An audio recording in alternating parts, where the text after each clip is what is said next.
আমাদের মধ্যে রাজনৈতিক বিতর্ক হতে পারে, সামনে নির্বাচন, বিভিন্ন রকমের রাজনৈতিক বিতর্ক হবে, কিন্তু আমরা ওই পর্যায়ে বিতর্ক করব না যাতে করে আমাদের ঐক্য বিনষ্ট হয়। পতিত ফ্যাসিবাদকে অবশ্যই আমরা এই বার্তা দিতে চাই, এই জাতীয় কোনো ধরনের হামলা করে বাংলাদেশের গণতান্ত্রিক উত্তরণকে বাধাগ্রস্ত করতে পারবে না, প্রতিহত করতে পারবে না। স্বরাষ্ট্র মন্ত্রণালয়, আইনশৃঙ্খলা বাহিনী, যৌথ বাহিনী এবং সরকার, জনগণ, রাজনৈতিক দলসমূহ মিলে ঐক্যবদ্ধভাবে যদি আমরা এগুলোকে মোকাবিলা করি, ইনশাআল্লাহ এই ধরনের ঘটনা আমরা বন্ধ করতে পারবো। প্রকৃতপক্ষে বাংলাদেশের উপরে এই হামলা, এটা বিচ্ছিন্ন কোনো ঘটনা বলে আমরা মনে করি না। নির্বাচনের তফসিল ঘোষিত হয়েছে 10 তারিখ, তারপরের দিনেই বাংলাদেশে একজন সম্ভাব্য জাতীয় সংসদ সদস্য হিসেবে পদপ্রার্থীর উপরে প্রাণ বিনাশী হামলা হলো, এবং হামলার ধরন দেখে বোঝা যায় এটা একটা পেশাদার প্রফেশনাল খুনির কাজ।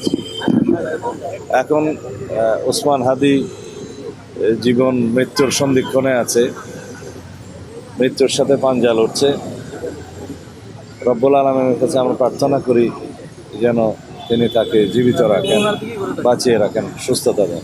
আমাদের মধ্যে রাজনৈতিক বিতর্ক হতে পারে, সামনে নির্বাচন, বিভিন্ন রকমের রাজনৈতিক বিতর্ক হবে, কিন্তু আমরা ওই পর্যায়ে বিতর্ক করব না যাতে করে আমাদের ঐক্য বিনষ্ট হয়। নির্বাচনের এই সময়টায় যারা বাংলাদেশে নির্বাচন চায় না এবং নির্বাচনকে যারা একটি গণতন্ত্রের উত্তরণের পথ হিসাবে দেখতে চায় না, শক্তিশালী বা রাষ্ট্র বিনির্মাণের বিপক্ষে যারা, প্রকৃতপক্ষে গণতন্ত্রের বিরোধী শক্তি, তাদেরই এই কাজ। তারা বাংলাদেশেও আছে এবং বাংলাদেশের বাইরেও আছে। স্টাইল হোক রুচিশীল, পরিচয় হোক রাজকীয়, e commerce platform palace of classy, যেখানে ফ্যাশন মেলে আত্মবিশ্বাসে। শীতের হুডি হোক বা গরমের আরাম, আমরা আছি আপনার পাশে। 100% অরিজিনাল প্রোডাক্ট, দেশের যে কোনো প্রান্তে ফ্রি হোম ডেলিভারি। অর্ডার করতে ইনবক্স করুন এখনই।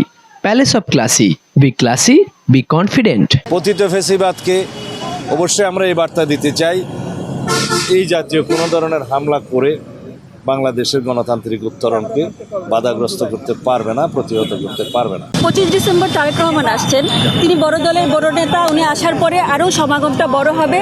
সেক্ষেত্রে এই ধরনের সিকিউরিটি এনশিওর করা কীভাবে নিশ্চিত হবে? আপনার কোনো সহযোগিতা চেয়েছেন কিনা সরকারের, যাতে করে ওনাকে নিরাপদ রাখা যায়? আমরা সকল রাজনৈতিক নেতৃবৃন্দ তারা যাতে নিরাপদে থাকে, সেই নিরাপত্তার ব্যবস্থা করার জন্য সরকারের প্রতি আহ্বান জানিয়েছে। সেটি নয়, মূলত হচ্ছে আমাদের ভিতরে যেন এমন একটি ঐক্য থাকে যাতে করে আমরা সকল রাজনৈতিক দল ফ্যাসিবাদ বিরোধী যে কোনো ফ্যাসিবাদ বিরোধী ঐক্যকে আমরা সবাই মিলে যেন আঁকড়ে ধরি, তাতে করে জাতীয়ভাবে এই সন্ত্রাসকে আমরা মোকাবিলা করতে পারব। যদি আমরা গণতান্ত্রিক শক্তিসমূহ পরস্পর বিচ্ছিন্ন হই এবং পরস্পরের বিরোধিতা করতে থাকি, তাহলে ফ্যাসিবাদ আশকারা পাবে। সেই জায়গায় যেন আমরা না যাই, এই আহ্বানটাই আমরা জানিয়েছি এবং এটাই হচ্ছে মূল ভিত্তি। যদি আমাদের ভিতরে ঐক্য থাকে এবং আমরা গণতান্ত্রিক শক্তিগুলো, গণতান্ত্রিক রাজনৈতিক দলগুলো যদি ঐক্যবদ্ধ থাকি, আমাদের ভিতরে বিভেদ না থাকে, তাহলে পরে আমরা জাতীয়ভাবে এই জাতীয় সকল ধরনের সন্ত্রাসকে মোকাবিলা করতে পারবো এবং ফ্যাসিবাদের দোসরদের যে কোনো ষড়যন্ত্রকে মোকাবিলা করতে পারবো।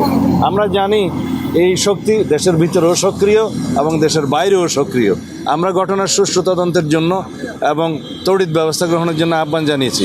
প্রথমে আপনাদের একজন ক্যান্ডিডেট, এরপর ওসমান হাদি। নির্বাচন যেহেতু অলরেডি নির্বাচনের পথে বাংলাদেশ, আরও কোনো প্রার্থীর উপর হামলা ইতিমধ্যে আইনশৃঙ্খলা বাহিনীও কয়েকজনকে সতর্ক করেছেন। এই যে এই ধরনের হামলা দীর্ঘদিন থেকে আমরা পেয়ে আসছি, আরও বড় ধরনের হামলার আপনারা আশঙ্কা করছেন কিনা? সরকার আপনাদেরকে কি প্রতিশ্রুতি দিল এটা বন্ধ? আমরা এই জাতীয় যে কোনো রকমের আশঙ্কাকে উড়িয়ে দিচ্ছি না, তবে সরকারের দায়িত্ব আছে, রাজনৈতিক দলসমূহের দায়িত্ব আছে, জনগণের সচেতনতা জরুরি। সেই জন্য আমরা বলেছি যে স্বরাষ্ট্র মন্ত্রণালয়, আইনশৃঙ্খলা বাহিনী, যৌথ বাহিনী এবং সরকার, জনগণ, রাজনৈতিক দলসমূহ মিলে ঐক্যবদ্ধভাবে যদি আমরা এগুলোকে মোকাবিলা করি, ইনশাআল্লাহ এই ধরনের ঘটনা আমরা বন্ধ করতে পারবো। কমপক্ষে আমরা এই প্রিকশনারি মেজার্স হিসেবে আগের থেকে আমরা সজাগ হতে পারবো, তাহলে পরেই হবে। তবে এই জাতীয় ঘটনা দুই একটা বিচ্ছিন্ন ঘটনার মধ্য দিয়ে যদি পতিত ফেসিবাদ মনে করে বাংলাদেশের নির্বাচন রুখতে পারবে, সেটা ভুল ধারণা। তারেক রহমান দেশে ফিরছেন, তার নিরাপত্তা নিয়ে কোনো আলোচনা হলো কিনা? এই বিষয়টা আজকে এখানে আলোচনা হয় নাই। অবশ্যই বিষয়টা আমাদের জন্য সর্বোচ্চ অগ্রাধিকার।